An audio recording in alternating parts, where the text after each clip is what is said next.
Bonjour les jeunes, aujourd'hui on se retrouve pour une vidéo un petit peu différente où je commente un corrigé que je vous ai donné. Vous trouverez donc ce corrigé sur le Padlet. Évidemment c'est le corrigé de la dernière fiche que nous avons fait, c'est-à-dire la fiche récapitulative sur la proportionnalité. Je fais une petite vidéo pour pouvoir expliquer un petit peu les différentes méthodes de résolution d'exercices, pour être sûr que tout le monde comprenne bien, mais bien évidemment si jamais il reste des incompréhensions, vous pouvez me joindre pour que je réexplique. Alors, exercice 1. Aujourd'hui, on fait des frites. On a reporté dans ce tableau la quantité de frites que l'on a fait avec une quantité de patates donnée. Déterminer si ce tableau est un tableau de proportionnalité et si oui, donner son coefficient de proportionnalité.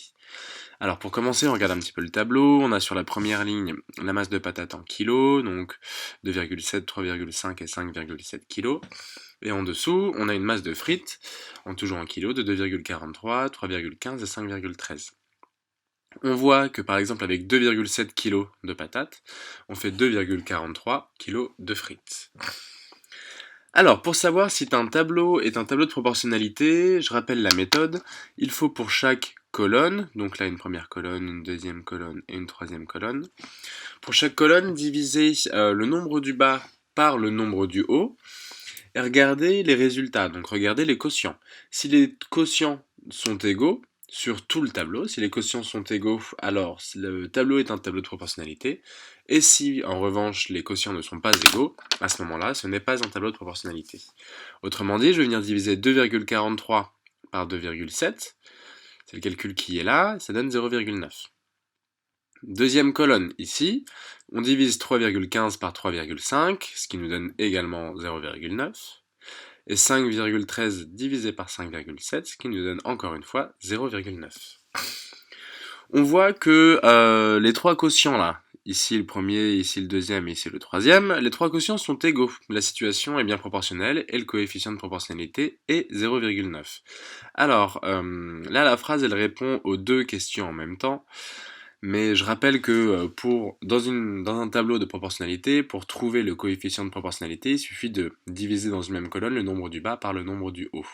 Mais c'est ce qu'on a fait là 3 fois. On l'a fait une fois ici, puis une deuxième fois là, une troisième fois ici. À chaque fois, on a pris le nombre du bas et on a divisé par le nombre du haut.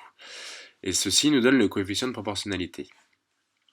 Pour résumer, ce qu'on a fait ici, c'est regarder s'il existait un coefficient de proportionnalité et s'il était bien toujours le même. Comme c'est le même la situation proportionnelle et le coef est 0,9. Ok, on passe à l'exercice 2. Exercice 2.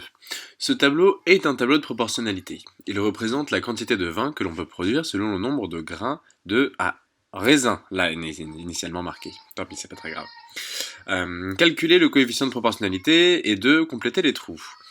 Donc la phrase très importante, c'est que ce tableau est un tableau de proportionnalité, ce qui nous permet justement de pouvoir calculer le coefficient et ensuite de pouvoir utiliser le coefficient pour pouvoir compléter le tableau. Donc tout d'abord, on calcule le coefficient de proportionnalité. Là, je rappelle la méthode. On fait dans une même colonne une ligne du bas divisée par ligne du haut. Initialement, tout ce qui est en rouge, c'est donc le corrigé. Donc, il n'y avait qu'une seule colonne dans laquelle vous aviez à la fois la ligne du haut et à la fois la ligne du bas, c'était celle-ci. On fait donc 1,2 divisé par 400. Et ça nous donne 0,003. 0,003, c'est le coefficient. C'est donc ce qu'on a inscrit dans les bulles sur les côtés à droite et à gauche. Maintenant, on remplit le tableau à l'aide du coefficient de proportionnalité. Ici, il suffit de faire 250. On passe ici multiplié par 0,03, ce qui me donne 0,75. De ce côté-là, c'est un petit peu différent. On a la ligne du bas. On va donc venir passer dans cette flèche-là pour pouvoir remonter. Et cette flèche-là, elle divise. Donc on fait 1,8 divisé par 0,003, ce qui nous donne 600. Ici, 730, on a la ligne du haut, on veut descendre, donc on prend ce côté-là. 730 fois 0,003 est égal à 2,19. Et vous avez compris, pour finir, 3 divisé par 0,003 est égal à 1000. Voilà, c'est tout pour celui-ci, on passe au numéro 3. Alors, Pia, Luca et Nino vont dans le jardin du grand-père de Pia et cueillent des pommes. Ils en récupèrent 72 kilos, soit beaucoup de pommes. Pia, elle dit que c'est le jardin de mon grand-père, de son grand-père, donc c'est elle qui devrait en avoir le plus. Luca, qui est le plus grand, dit que c'est lui qui en a accueilli le plus, et du coup il dit que quand même il devrait en avoir plus que Nino. Il est d'accord pour que Pia en ait le plus, mais par contre lui il en veut plus que Nino, parce que c'est lui qui en a accueilli le plus. Ainsi, les trois amis sont d'accord, donc Pia, Luca et Nino décident de se partager les pommes dans le ratio 3 pour 2 pour 1. Autrement dit, Pia en aura 3, Luca en aura 2, et puis Nino en aura 1. Alors, combien de kilos de pommes à chaque personne? Donc tout d'abord, on va déterminer le nombre de tours de partage. Donc pour ça, on regarde en un seul tour combien de kilos de pommes on donne. Donc par tour de partage, on donne 3 kilos à Pia, 2 kilos à Luca, puis 1 kilo à Nino. Cela veut donc dire qu'on la distribue 6 kilos par tour de partage. 3 plus 2 plus 1. Autrement dit, si j'en donne 3 kilos à Pia, j'en donne 2 kilos à Luca, donc on est à 5, plus encore 1 kilo à Nino, on est à 6 kilos. On calcule combien de tours on va pouvoir faire.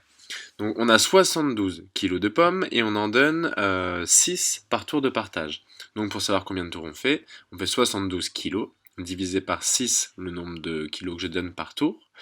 Et je vois qu'on va pouvoir faire 12 tours de partage. Maintenant pour savoir combien aura Pia, on fait 12 tours de partage et à chaque tour on donne 3 kilos à Pia. Autrement dit, elle va récupérer 12 tours fois 3 kilos, c'est égal à 36 kilos. Pour Luca, on fait 12 tours, mais il a que 2 kilos par tour, donc on fait 12 fois 2, c'est 24.